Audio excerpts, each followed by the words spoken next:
Hey friend, welcome to the Halfway to Dead podcast. I'm your host, Jen Lovell. Listen, you and I have reached that age where we are done with the bullshit. We know that midlife is our chance to flip the script and experience life on our own terms. It's time to reconnect with our higher selves and reclaim our inner peace. Are you ready with an open heart and an open mind? Awesome, you're in the right place. Hop in and ride shotgun with me on this midlife spiritual journey. Hey everybody, Jen here. If you're new to the show, thank you. And if you've been rolling along for a while with me, thank you for coming back. I appreciate you guys so much. So today I interviewed Michele Takei. She prefers to go by Shelley, so you will hear me throughout the interview refer to her as Shelley. She holds a doctorate in transpersonal psychology and women's studies from Jungian Institute. She's been a professor at numerous universities where she's taught courses in both traditional and transpersonal psychology. She's worked with thousands of women as the director of a single parent and homemaker program, as well as in her private practice. She's the owner and trainer of MARI, which is the Mandala Assessment Research Instrument, a Jungian-based psychological assessment that's based on symbols and colors. So that's what we're going to talk about today. Another tool for our toolbox, our little spiritual toolbox, you guys, the MARI test. And I had this done with Shelley herself when I was in Lilydale. So let's jump in and talk all about this MARI test, and stay tuned because next week's episode, we're going to get into her book, which is SheQ, Why Women Should Mentor Men and Change the World. And that's a really good conversation too. You're not going to want to miss. That's next week. But right now, let's dig into the MARI test. Hey, Shelley, thanks for coming to the show. Thank you for having me. Yes. Shelley has a plethora of information to the point where from the beginning, I knew this was going to take 2 episodes because today we're going to talk about the MARI assessment, which I told you guys I had in Lilydale. This is my practitioner that I was telling you guys about. So that's what we're going to talk about today. And then you're going to tune into the next episode because we're going to dig into her very, very amazing book, SheQ. Okay. All right. So let's talk about this MARI test, you guys. I told you about it already. And MARI, M-A-R-I, stands for Mandala Assessment Research Instrument. And so tell us, Shelley, exactly, you don't have to nutshell the whole thing, but give us an idea of what this assessment at its core is really for and does. Yes. Okay.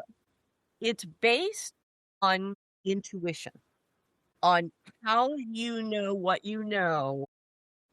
It's going to reveal a picture of where you are developmentally, either functioning fully in the conscious world or the other than conscious, or a combination of both. And you're presented with these symbols, which you choose intuitively.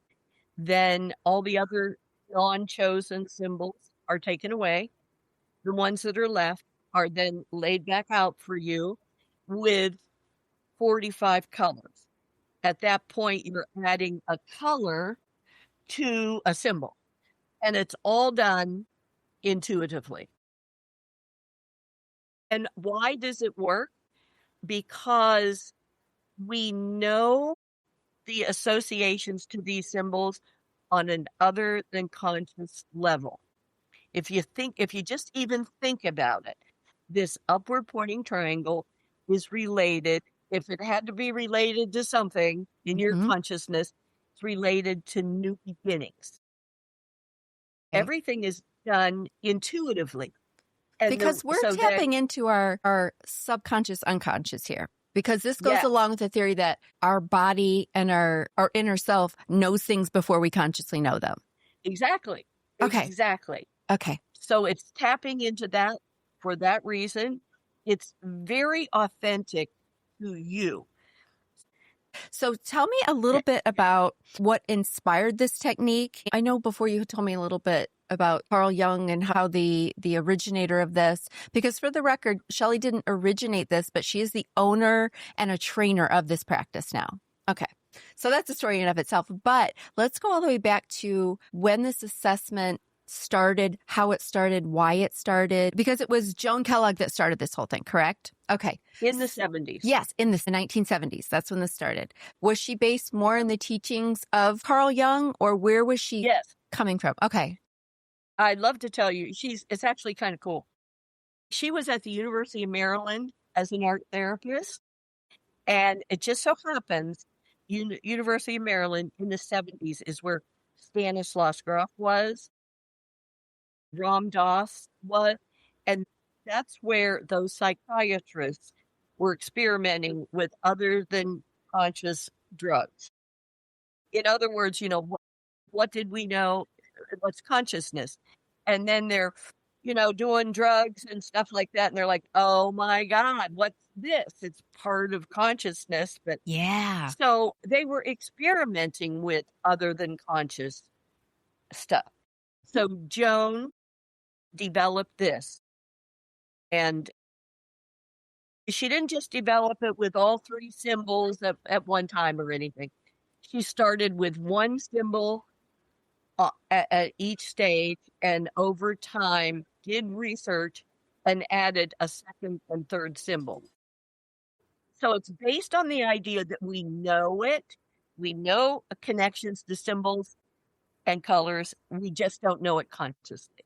So everything is chosen intuitively or other than consciously. And then the trainer, who's like me, has had 3 years of training on this instrument. That's the basis of why this works. There's no other psychological assessment that's accessing your pure intuition. Most psychological assessments are paper and pencil, where you can then filter. If you know what's going on, like reading or thinking, you can filter what you're going to say. When you're choosing symbols and colors that you don't, you think people act like it's fun, like it's a game. Okay. They have no idea. They have no idea. Know that you're digging into their subconscious right then. And they don't know it. No. And you don't want to know it going into this because that's how it works best. Is that right? No, you don't want to know. No, you don't want to know all the things. Yeah. The one thing that you cannot know is where the symbols go on the great ring. That would interfere. So Joan Keller came up with this. What drew you into this? Like, was there an experience or something in your own clinical experience? What got you here? Well, I have 2 master's degrees in traditional psych. And I was getting very tired of it because traditional psych, it's based on giving you a label. You have to see a psychiatrist one time, 10 minutes, and he's going to give you a label. And I find that very offensive. It's create a self-fulfilling prophecy. It leaves out a lot of other things. It's just, what are the symptoms? And traditional psych is, we don't want to know the background. You tell us the problem and we'll fix it. Right. After we give you a label, because you're not going to get insurance to pay for your counseling session without a diagnosis, unless you have a label. Yes. To me, all of that it cuts out the feminine. All traditional psych is masculine based, and now we're talking about intuition. So it's feminine based, and there's no self-fulfilling prophecy, no label. So you're saying though, okay, so this has that more feminine energy to it than traditional psychiatry, psychology. Not traditional. So I got very sick of traditional psych. Couldn't do it. Yep. I stayed away from education for 10 years. And during those 10 years, just as an aside, I worked as the director of a single parent and homemaker program with more than 1,000 women. Of those women, 97% of them went on to an appropriate level of training, whether it was getting your GED, starting college. And all those 1,000 women taught me women can do anything. Oh, yeah. Anything. They can do anything. Just help them a little bit. And they were all these women who flunked out of high school, got 4 points because they were the first returning adults that went to college. So I became very pro the feminine. And for that reason, I was looking for something. I didn't even know what I was looking for 10 years. That's not traditional psych. So then I discovered transpersonal psychology. I got a PhD in transpersonal psychology, and that's Jungian based, Yep, as opposed to Freudian based. So that brought me into Jung. And also I got a PhD in women's studies because at the time, feminist position was there's no difference between men and women, which was like stabbing me in the heart because I ended up writing a book called She Q. Yep. The basis would be there's IQ, how Mm-hmm. intelligent you are. And then they discovered, oh my gosh, you can be intelligent, but you could be, an idiot. So there's EQ, emotional intelligence, which is above, hopefully you have both. Yep. My book was called She Q, which is the wisdom of women.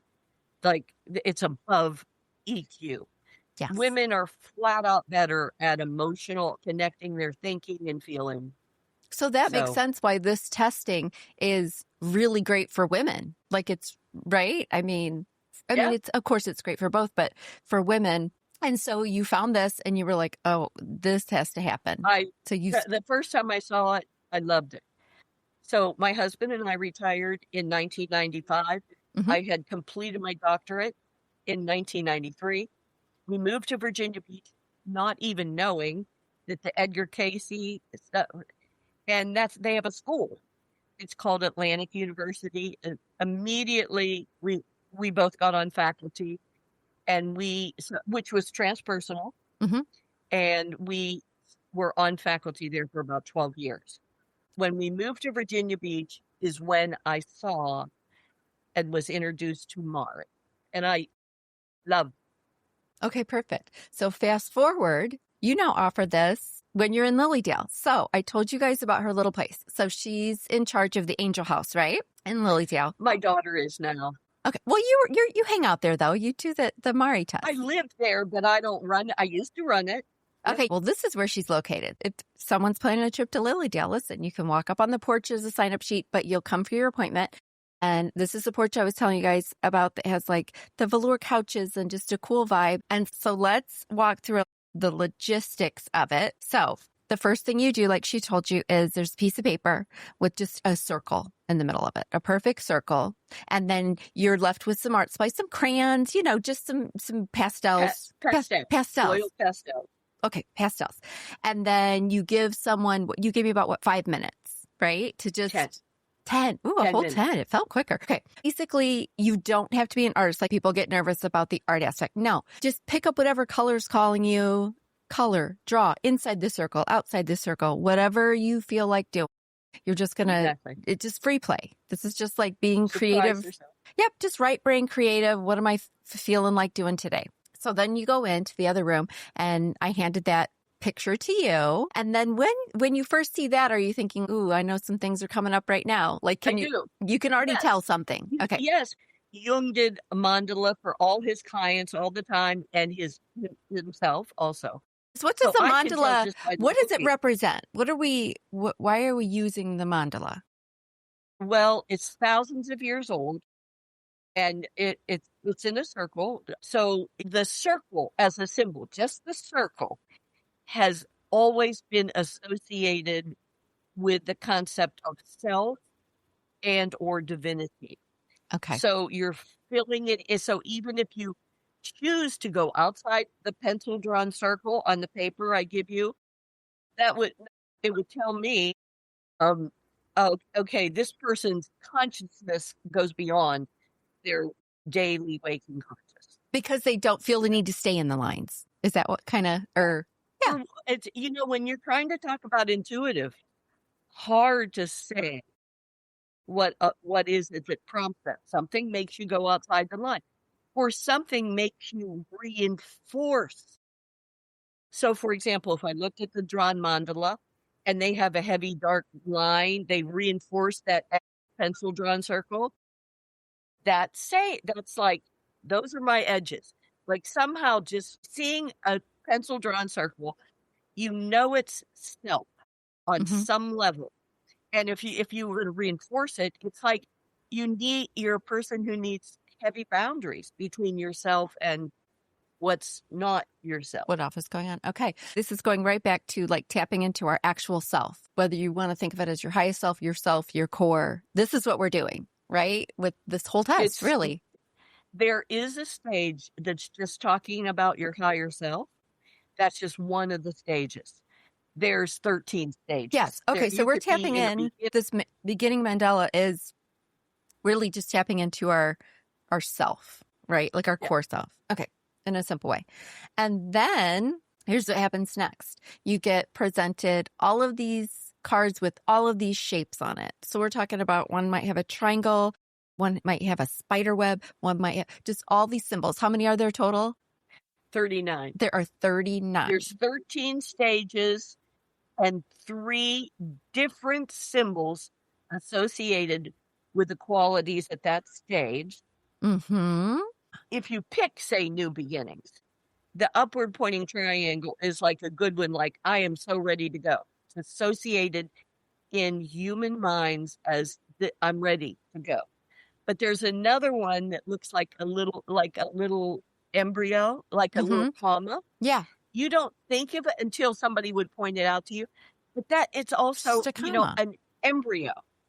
Yeah. Does that make sense? All right. So we're instinctively picking these cards. For me, it was just like, don't even think about it. Pick 6 cards that jump out to you that you like for whatever reason. So boom, boom, boom. Mm-hmm. You pick those 6. And I remember you even told me, like, I think I got later in mine and there was a card that kept getting my attention and I never picked it through each process. And finally I was like, oh my gosh, Shelley, this one has to go somewhere. It keeps jumping out at me. I don't know why I haven't picked it. So you're like, yeah, bring it in. So I had that extra one I brought in. So we do that. So we get those that we like. And then I believe you asked me to pick one you don't like. One I don't like, just for whatever reason. I look at it, I don't like that shape. It doesn't feel right to me. You don't like it or you're least attracted to it. Okay, so you're going to pick that and set that aside. At this point, you have no idea why you're picking what you're picking. You're just intuition. Like you said, we're going past our left brain here. So then what was the question you asked me? You wanted me to come up with a problem. So I say to you, think of an issue that's the last thing we do before I take the symbol cards away.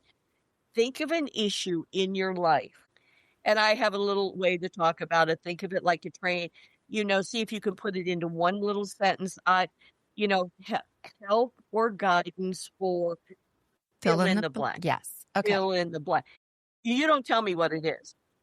Right. So you guys, you don't have to share your deepest, darkest anything with Shelley if you don't choose to. You're just thinking in your head as you're choosing this card. And you know what I mean? You're just going, when I'm thinking about this problem or issue or something I want to address, I want guidance on this. And then you're going to get drawn to a card instinctively. All right. You're going to pick that one. Exactly. Yes. Often it works because that's the one thing I would have no idea what you're choosing as your gut, what your issue is. Yes. To pick guidance cards. I call those guidance cards. Yes. Okay. And then there's a whole stack of colored cards. All the colors, some are sparkly gold, some are green, some all of the colors. And then these shapes, you guys, the cards are see-through. And so you've got your shape and it's see-through. So you're picking colors and you can put it underneath the card to see if you feel like that color matches that symbol. So we're matching that up. Sometimes you pick the color and you don't like it. And you don't like it, you throw it to the side. Yes. Your psyche knows what it wants. Yes. And so when you put them together and you go, ooh, that feels right, you just put it down. And you do this for all the rest of them. Then after you've done all that just intuitive picking colors and shapes, then Shelley goes to town with it. Because she gets out that board. Then they're laid on that. What do we call that board? It looks like a game board, but what do we? It's called Great Round. The Great Round of Mandala. Okay, so tell us about this Great Round because is it 13? We don't want people to know where the symbols go. No. Let's just in general. You're laying these out on the board. Yes, she knows where they go. She's putting where they go. Something here, I know where it goes. Yes, and that's why then we're working with this because this same thing, only it's words, not symbols. Yes, so it just looks like a little sunburst. The 6 that you like with the colors on, and it's giving you a picture of your psyche. Yes, so she's going to lay all of these cards with the colors out where she knows that they go. We don't even know where they go.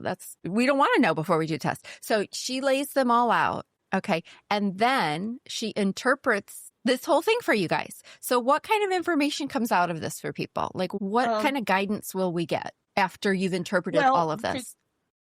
So if they pick the upward pointing triangle, first of all, they're at new beginnings.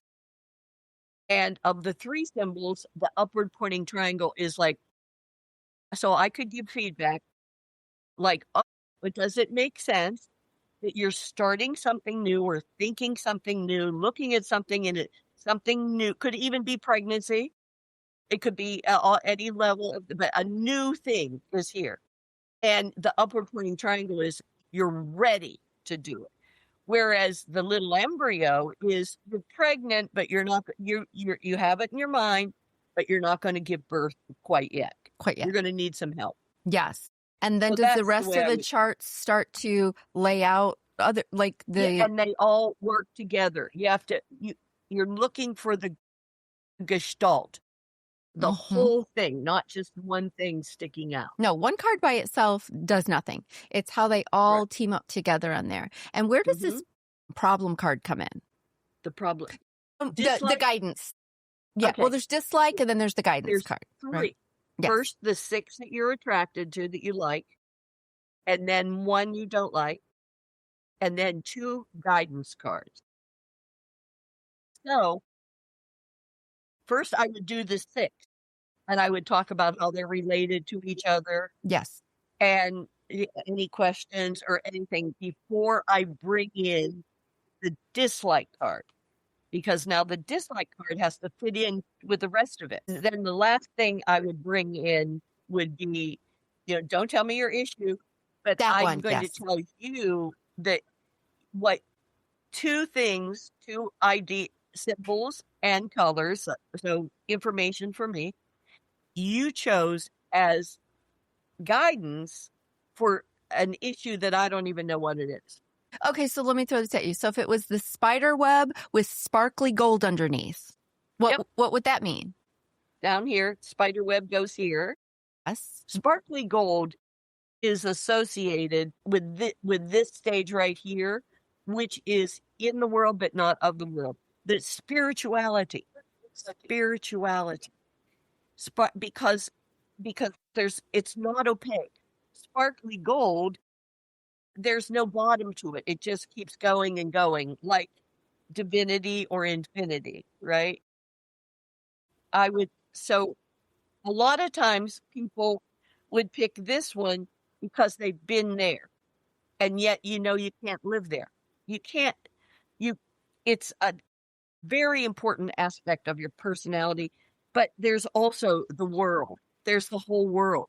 So a lot of times people are trying to bring what they knew or sensed at the middle in their higher consciousness into the world. Okay, because that was mine. I'm telling you what mine was again. So I had the spider with the sparkly gold. That was my guidance card or whatever. So okay. Yeah, so I'm using that as an example because it was mine, you guys. And let me see. I'm going to look at my picture again. Can you see that guy? Okay, so. Yes. Look, see, Jen, I forgot you had something in the middle. That would be, as soon as I see that you also have a color in the middle, I'd be even more clear on what you learned during that sense of being there, being beyond yourself into a higher consciousness. Everything connected, because that's a spiritual stage in the middle. And you had it with red violet, right? Yes. Isn't that red violet? Yes. Okay, red violet. Red violet is associated with the wounded healer. The wounded, think about that color, even looks like a wound. Yeah, it does. And yet so the wounded healer has been through, had the wound, but worked their way through. And that's all the more reason why when you have that at stage 0, you want to bring what you learned into the world. Because I was pretty bottom heavy with my cards. That's not unusual. That's not unusual. Okay. For the population at Lilydale, because it's the Lilydale population, Because it's more spiritual foundation. Spiritual meditation. Yes. Okay. Yeah. No. Yeah, looking at it, it's really cool. So, like some of the words around it are things like beginnings, focus, struggle, identity, self, endings, completion, possibilities. These are just some of the words she's going to put these cards by when she's interpreting. So, all those words you have around it, are those, would you consider those archetypes or what are Yes. the? Okay. Jen, they're developmental stages. This is, and you could say it starts here, then, The coming bottom. back into the world. And everything, like I said, that's below here, this is other than conscious. It's processing. It's unconscious, other than So conscious. that's the bottom And half of then this wheel. Okay. when you get up here, so you're doing processing here, and then it Mhm. shows, okay, I'm ready to enter into the world. And all of these are stages in the world.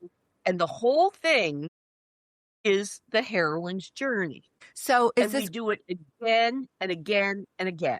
and when you say again and again and again, do we do it again and again and again in the same lifetime? Or are we talking about different lifetimes? Oh, in the same lifetime.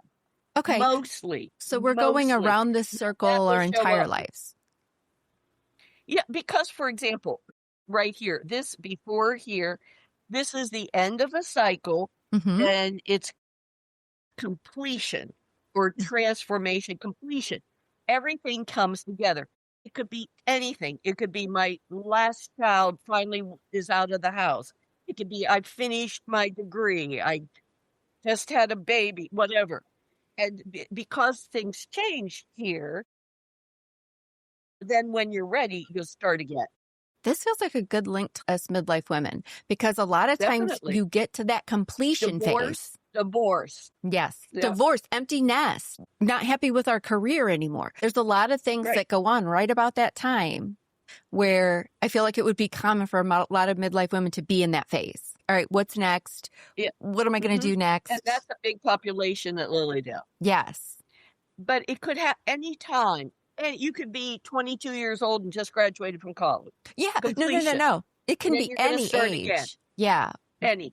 But this assessment feels like something really good for midlifers because a lot of times we are entering into this phase kind of confused, not sure. Like you said, consciously, unconsciously, we know what needs to be done next. But here in our brains, we don't know how to get there.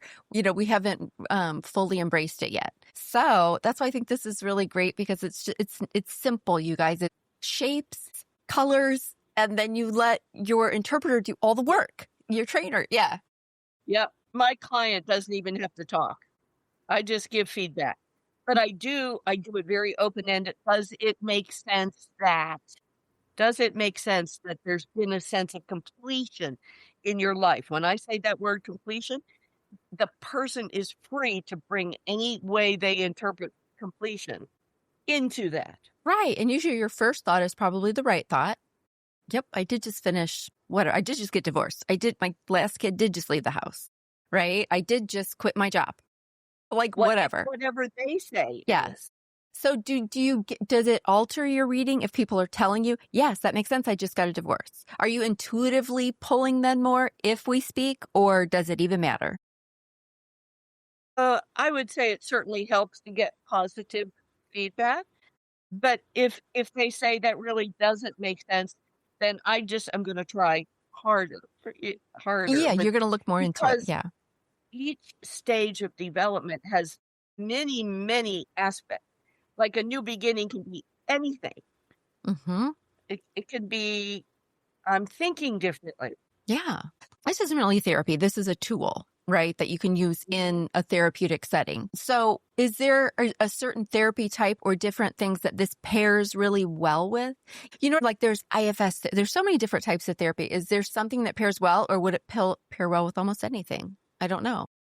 I think, I never became licensed because I couldn't play in traditional psych. But the person who has taken over for me, I own it, but Jill does it. She is a licensed therapist.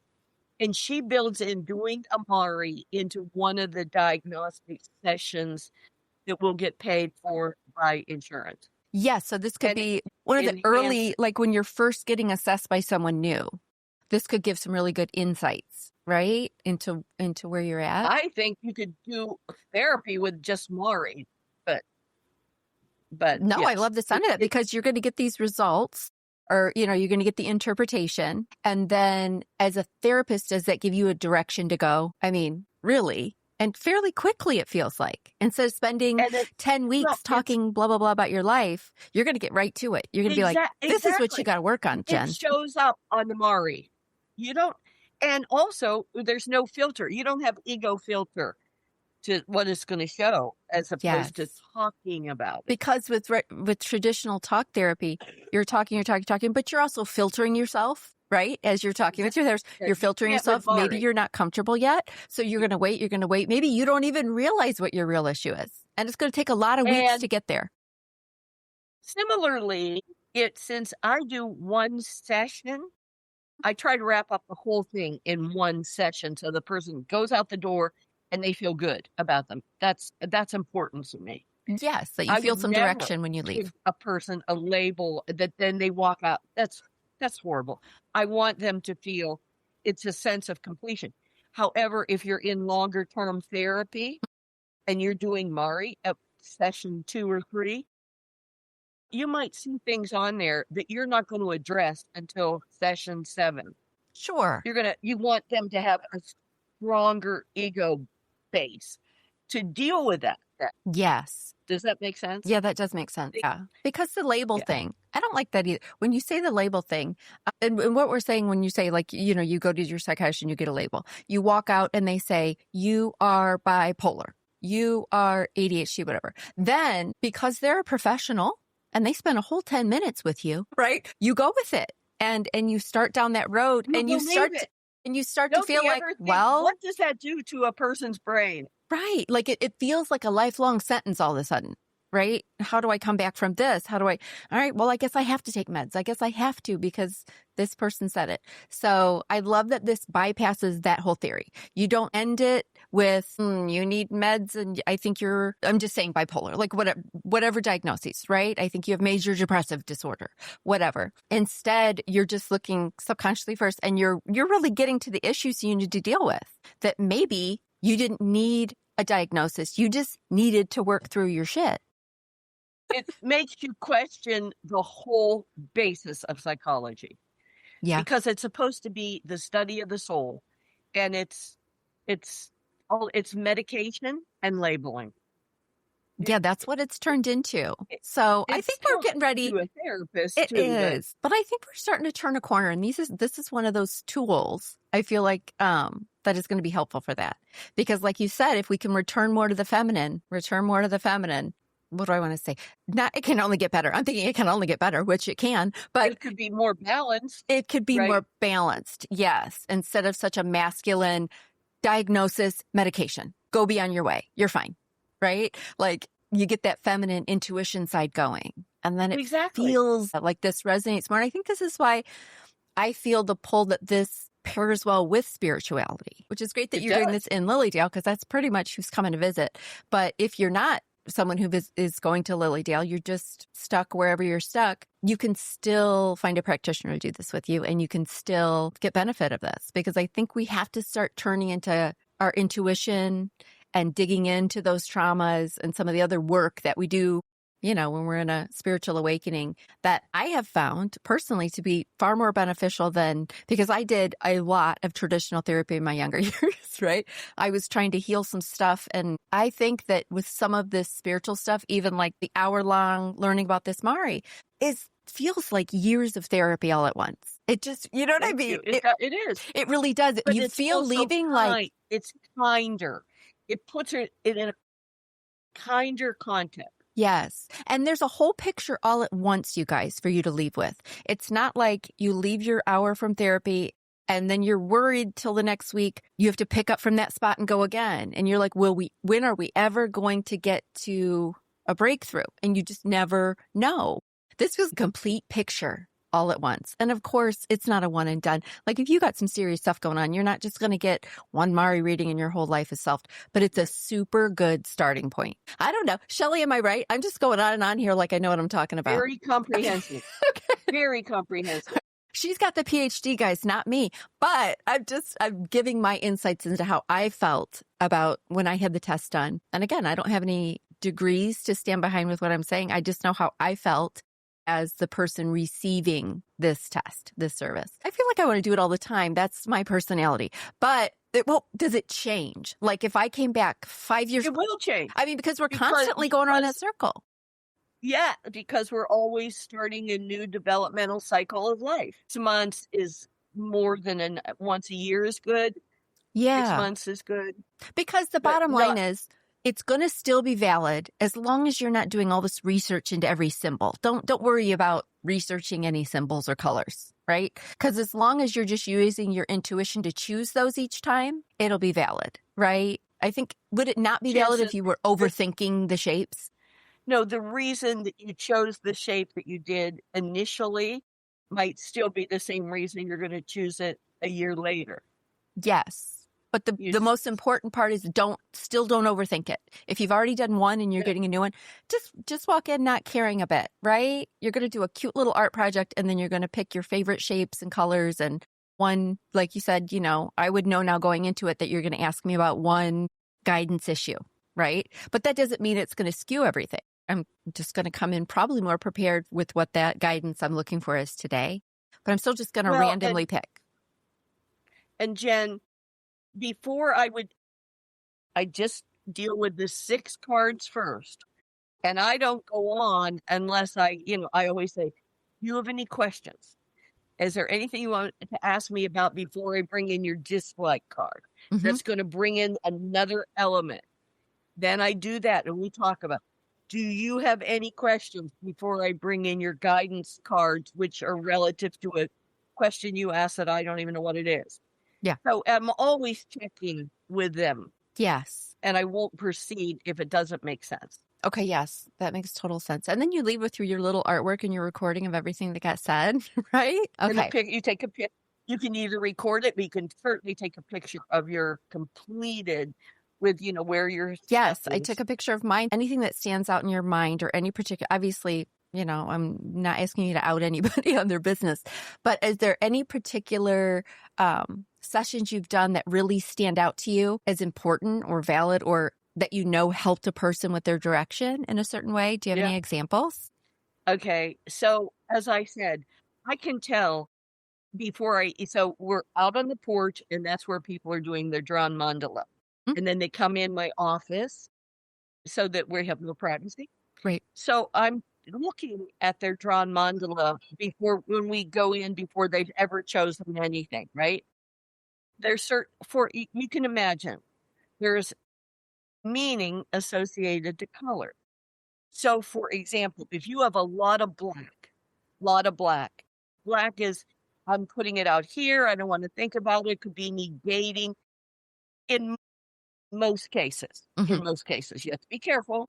So if there's a lot of black, and then also because there's so much information on interpreting drawn mandalas, but curved lines, are more comfortable.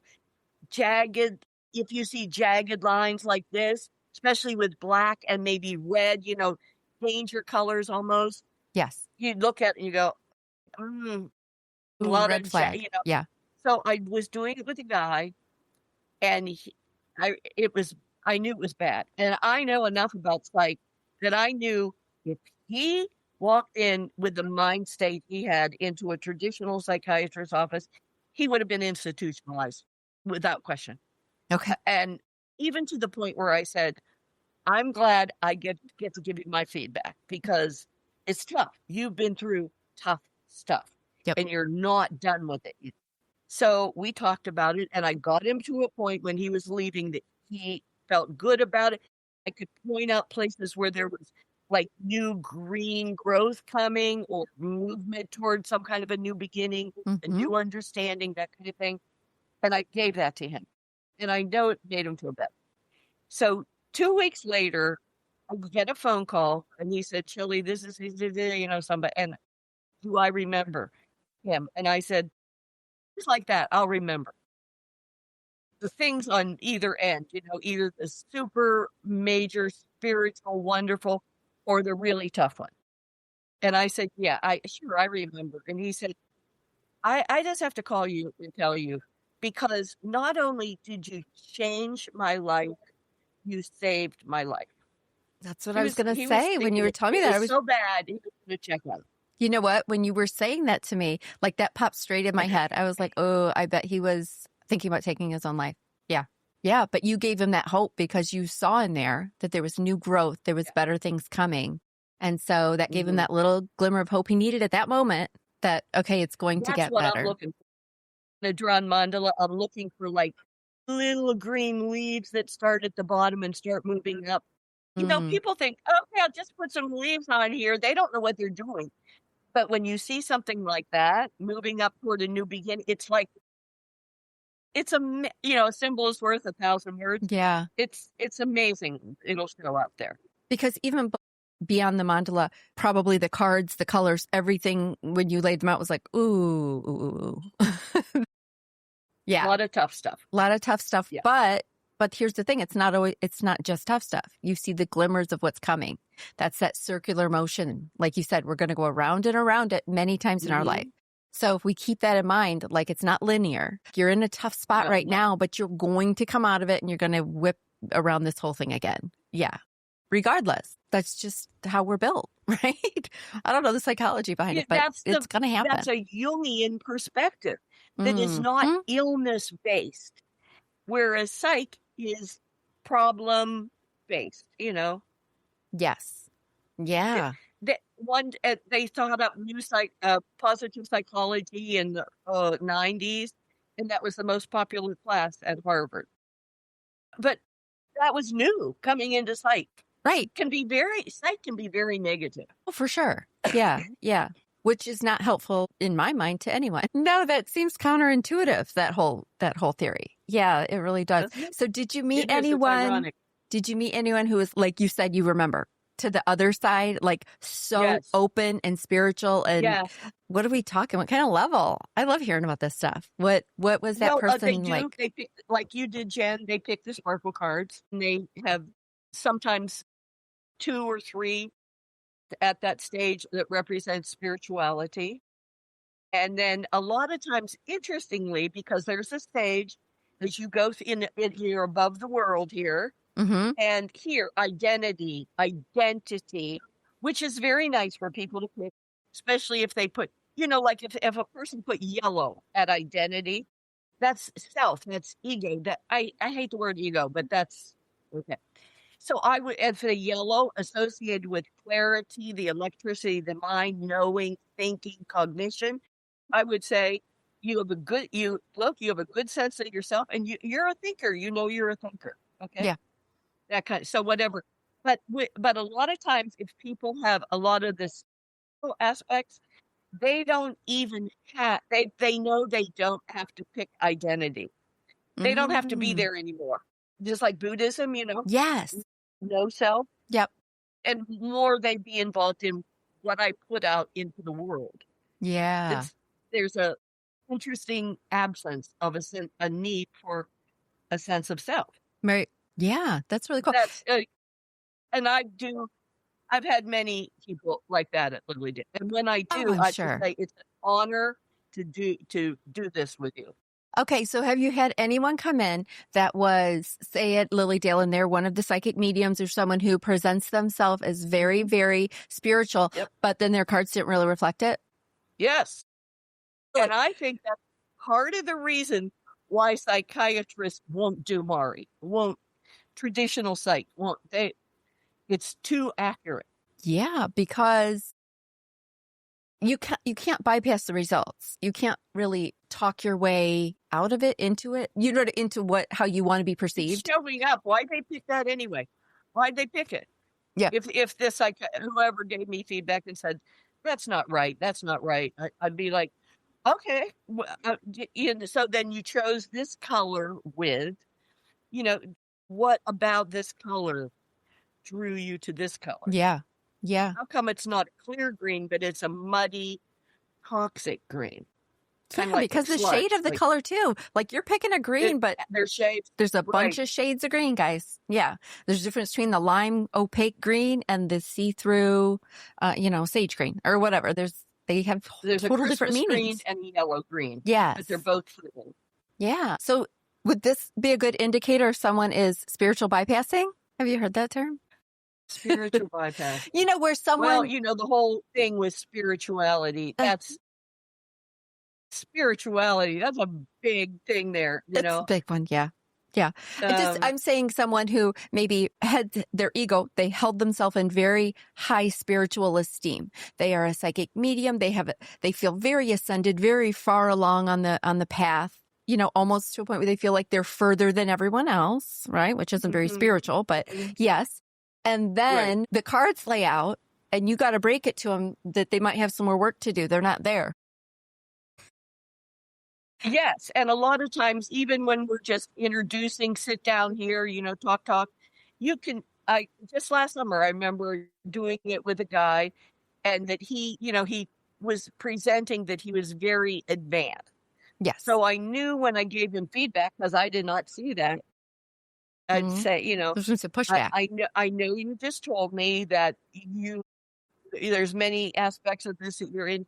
But is there an issue with that? Because does it make sense that there's still some heaviness in that? Because there's red, passion, energy, life force, but there's dark red, which is the same thing. Only why is it heavy? Why did you choose to? And then they go,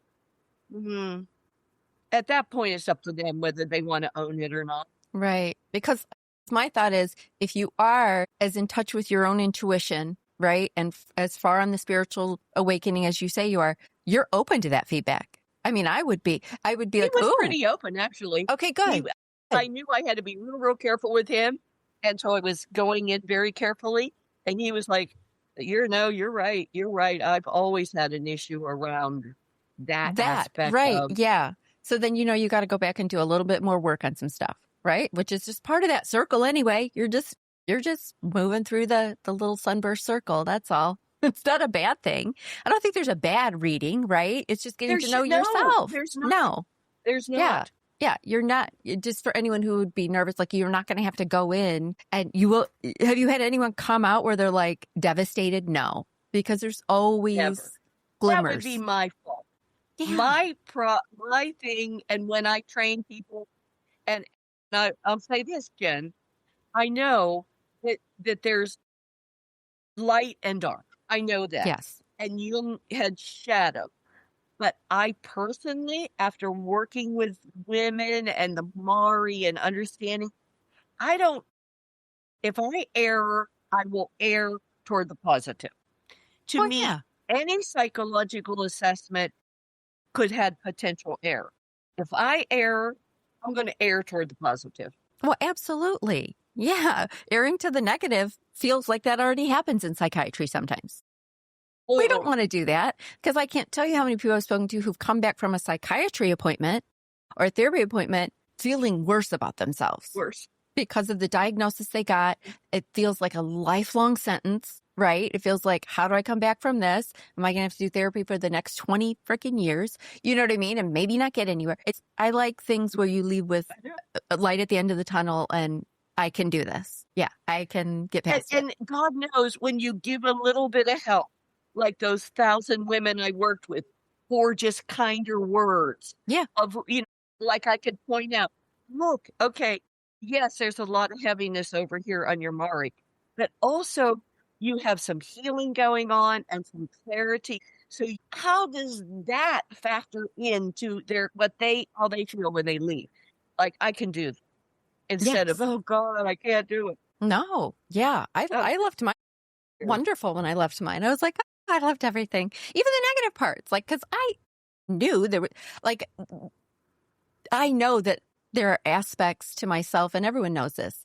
We're not all sunshine and roses. Like, we all know we've got work to do. Am I right? And I think in midlife, we start to really know all of the trauma we've stored in our bodies, and we should really get working on that, right? We got to get moving out of that. Yeah, by starting some new things, like you said. If someone's wanting to, whether you're listening and you're like, I want to find a practitioner that can give me this test, or whether you're a practitioner listening, it was like, I might be interested in learning this for my own practice.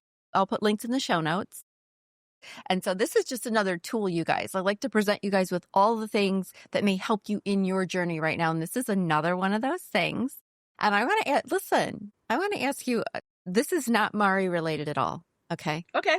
All right. Sure. Because we've had, so Shelley and I have had other outside conversations. So I know everything in her brain, guys. She got a lot. And we're going to go over more when we talk about SheQ, her book, guys. So that's going to be the next episode. So stay tuned to hear more really cool stories. But if you had to give advice to all us little midlifers here, right? Because you've walked this path before us. And I've said I'd like to hear from people who've walked the path before me. Who better than to give advice? What would be one or two things from lived experience that you would say that you would give advice right now to my listeners who are midlife women, looking for more in life, going through it? They might be in their dark night of the soul. They might not. They might be just doing trauma work, or they might be past that and just really looking for what new thing they're going to embark on now with their new enlightenment. Do you have a couple, just some insights for us? Okay. Well, I hope I'm not too far. I hope I'm coming into what you're asking me. But okay. So Mari, there's what I learned in Mari and I've taught thousands of people, but it's a universal map because it's the developmental stages. So when I was working with this, I already was aware of Joseph Campbell and the hero's journey and the heroine's journey, right? Okay. Yes. So stage 9, which is, what I want to put out into the world or how I fit in the world. Past identities in the world. So you're here. To me, this would be very helpful as a middle-aged person who's facing something, because usually we're here. We fit in with our group. It feels comfortable. We all think alike. But when you go here, let me just back up a little bit. Joseph Campbell, many people have written about the hero-heroine's journey. Joseph Campbell has 4 stages. Home, that's here. You're at home. You fit in. It feels comfortable. But what if you hear the call? How do you explain that to yourself? So you hear the call and it says there could be more to life than what I'm living. And you don't want it. You feel invisible. You feel like you don't fit in anywhere. You're not where you were. You're not where you're going. The call is fascinating. I mean, I remember when I went through it and I didn't have the framework, but I remember feeling invisible. When you feel invisible, how do you explain that to yourself? You're sitting with your friends that you sat with for 20 years and they don't want to hear. So you have a little bit of new thought in your head, right? But they don't want to hear it. Right. And so you're like, you literally feel invisible. When I explain this to women, they're like, oh my God, I've done that. So home, call, because you're sensing there could be more to life. Yes. And it's uncomfortable. So disintegration goes home, call, ordeal. Ordeal is things have fallen apart. The old way falls apart. The marriage, the whatever, you thought you were doing something you loved and you hate it now. Whatever. Disintegration, whatever that is. And then things come together again. So to me, it's helpful to know those 4. It's on Mari. It's on Mari, as a part of Mari. To me, just to know this, if I'm feeling different than I felt before, I'm growing and learning, and I'm not fitting in to where I was before. It's okay. Yes, it's okay. Does that make sense? Yeah. So you feel the call to the change around that time in life. And so so what would you recommend though? What are you saying? What should we should embrace it and not be scared of it is what I'm hearing. Exactly. And then do you have any just logistical tips to get through this? How'd you get through it, Shelley? The thing is, like there's a deeper level here. Why is that happening to me now? Why now? Like my psyche, my internal mental process, it's not going to turn against me. If life has changed and life has growth, why is that happening to me now? Yeah. Because I remember when it happened to me, I did not want it. I actually said out loud, and this was quite a while ago, because I was happy with my little children, well-planned children. And then I started having this thought, like questioning my husband, who was my philosophy professor 61 years ago. And I would be in the living room or the kitchen with the children, and he'd be in the office reading about the meaning of life. Yeah. And I remember I had the mixer on, and the mixer's making a noise, but I thought it was like I thought the mixer was saying to me, "Isn't this like the little snake that crawls in the garden? Isn't this the meaning of life? What's this? What's this?" Yeah. And that's what started it. I did not want it. I did say out loud that I wanted just a small lobotomy so I could go back and think and be happy and still be my Because that's boss. the I thing. didn't want it. Once you realize that there's more out there, right? And there could be more, you can't go back. You can't, like you said. Can't. And so to me, it's not like you need a technique. You just need to trust the process. Trust the process. Just trust You're the here. process. Something brought you here. Because you're saying the mixer and all this, and this started you into it. What are you saying you started into? Was this like a spiritual awakening? Was this just It was just trusting my intuition and paying attention to it. Yeah. Just paying it. Like, why? Why am I thinking this? That was the beginning, really, of CQ, too. Okay, that's when you started the book. The questions. I did not want to not trust psychology. I was in an academic context, right? Yes. Why can't I just go to school, get degrees? But no, why did I stop liking traditional? Why did I start questioning it? It didn't feel right. I didn't want to. It would have been a hell of a lot easier to just breeze right through. Yeah. Instead of going, I can't do that. I can't. The bottom line there is to trust. You're always being led to something better and deeper. Yes. So just trust it. We got to trust it. What that deep burning we're feeling in our gut to make some changes and move forward. Like we got to go with it. You're saying trust it. What are you going to think? I'm evil. I'm thinking this. What's your attribution to the new thoughts? Trust it. Just trust it. Yeah, we got to really trust our intuition, which plays into all of this. Just out of curiosity, did your husband get right on board with you with all this? Because he's a philosopher. He was a deep thinker. Yes, he was. And I used that against him. I did. Yeah. Because the subtitle to my book, and I knew I was doing it, it's called SheQ, which is the wisdom of women. But the subtitle is Why Women Should Mentor Men and Change the World. Yep. Because I knew I started mentoring him. Yeah. It took 2 bad years. 2 years of him going, what are you talking about, Shelley? Yeah. No, because sometimes in the masculine mind, they will be offended at first when they hear that. Right? Oh, yeah. What do you mean? I don't need mentored. Mentor yourself. You don't like that's that masculine energy. Woman. Yes, that's that masculine energy. And I'm hoping it's getting better as each generation. I'm sure you had some pushback at the beginning, and then he probably got on board a little bit, didn't he? He got more on board than I did. Oh, because I love that. He did 2 things. First of all, because I sent so many women to college, they were the returning adult phenomenon. Yes. And they needed a faculty advisor. He became the faculty advisor. So he would be talking to these women all the time, and they'd be saying, yeah, well, my husband won't let me. And he'd be like, what? He heard it as I heard it, like what women say to each other. They were telling him, and he's like, why would you put up with that shit?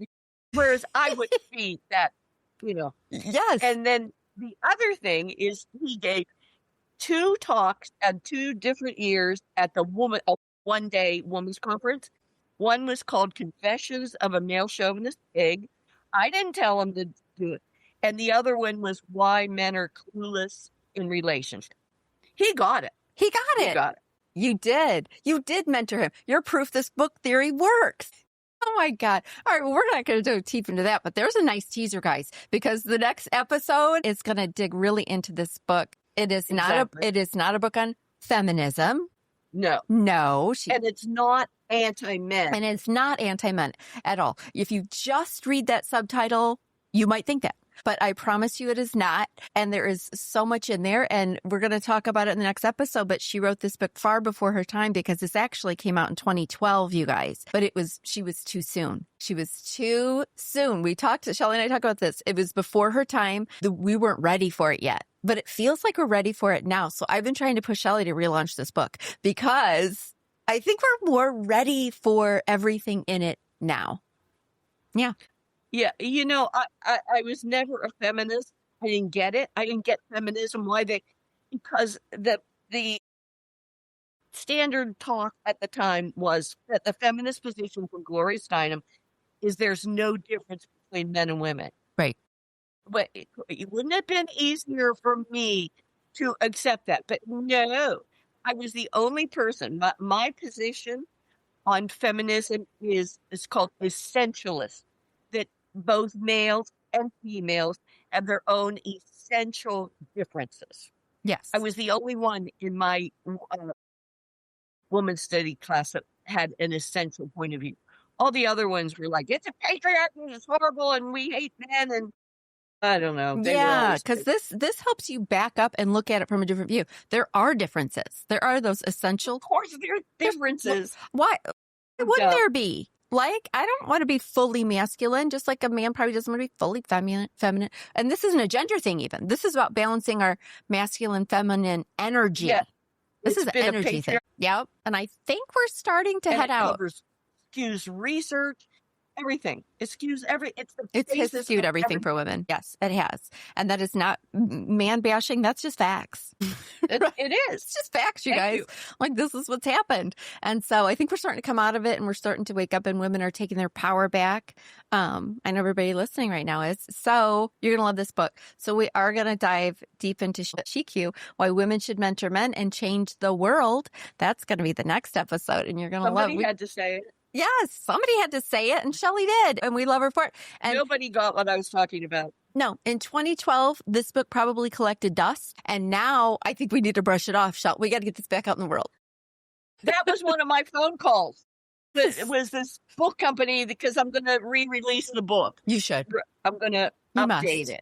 Yes, update a little. It's good right now. I like it now, but I'm sure you've got some updates over the last, 15 years. A lot of things have changed. Yes. But a lot of things are exactly the same. This is all exciting, you guys. We're rambling. Tune back in for the next episode because we're gonna dig deeper into everything we just kind of preemptively talked about, and we're going to get into the details of all of this. So stay with us. Thank you so much, Shelley, for talking about this test that I thoroughly enjoyed, and I don't think most of the world knows about it, frankly. Yeah. Not that I know everything, but, I like to find all the things. Everything I'm into is alternative, so yeah. I'm very used to people not understanding me. You know what? I think that's a benefit, right? Being misunderstood means we have something to learn from you. That's what I think anyway. Okay. I love someone I can't understand completely because I'm like, ooh, they have something to share. This is something I don't know, and I think I probably need to know it. Yes, that's how my brain works anyway. So, all right. Well, thank you very much. Listen, I know your time is valuable. And right now, I'm feeling super grateful and totally humbled that you chose to hang out with me today. If this podcast resonates with you, could you do me a solid and hit that subscribe or follow button? That's going to help you out because you're never going to miss an episode. And it helps me out because you're never going to miss an episode. And if you have like 30 seconds more, could you leave a 5-star rating and maybe leave a kick-ass review?